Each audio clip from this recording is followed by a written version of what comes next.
Hello, Lou Hamilton of Audible Elegance, Cincinnati, Ohio. I'm filming from home in Virginia. My store is in Cincinnati, located on Montgomery Road, a couple doors north of the original Montgomery Inn, and across the street from the bicycle shop.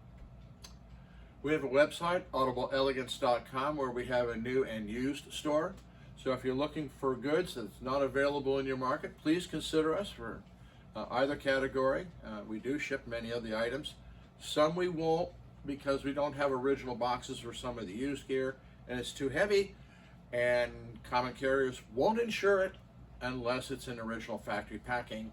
I've had that argument a lot of times with people, so there we are with that. I want to get into vintage equipment again, and I've done prior videos where I question people getting into vintage equipment.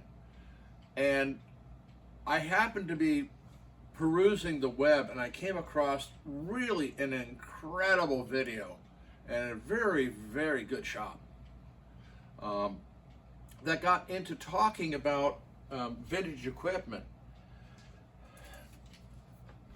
A lot of listings out there, and they can, a lot of them I see, like on eBay, for example, talk about they've been quote unquote serviced. And what a lot of people don't realize is a lot of these flippers, the servicing means they've taken Windex and cleaned the front panel. Maybe they've blown it out with compressed air.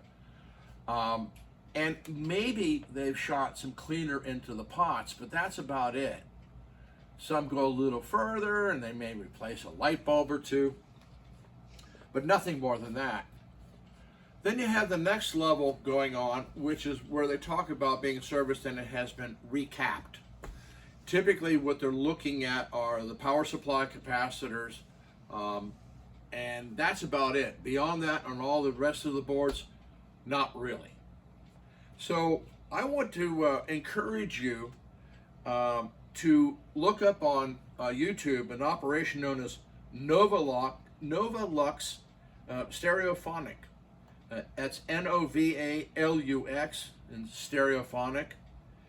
And he has absolutely wonderful videos upon looking at servicing product, from the glue used to hold the parts in place in the 70s, affecting resistors and the circuit boards themselves.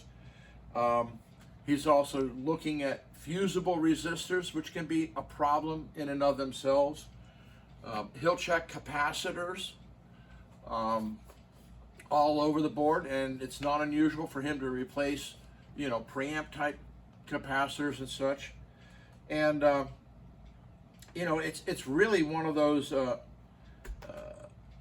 situations where you really need to know what this guy knows before you go stepping into vintage electronics. Again, I was just absolutely floored with his professionalism and his going through it. He even went so far as to rebuild relays if they were not available anymore.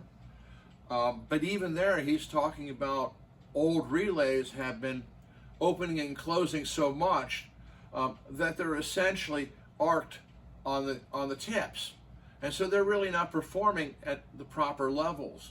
So I want you all to take a look at this, because I still stand pretty firm on my position that I think getting into vintage electronics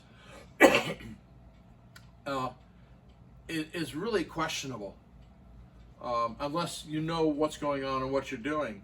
Most people don't. I still think much better values can be found in integrated amplifiers, whether they be from Rogue or NAD. Cambridge makes some nice products too. Riga is definitely in the batch, because so few people even use FM anymore. I don't know what the fascination is with a glowing tuning dial.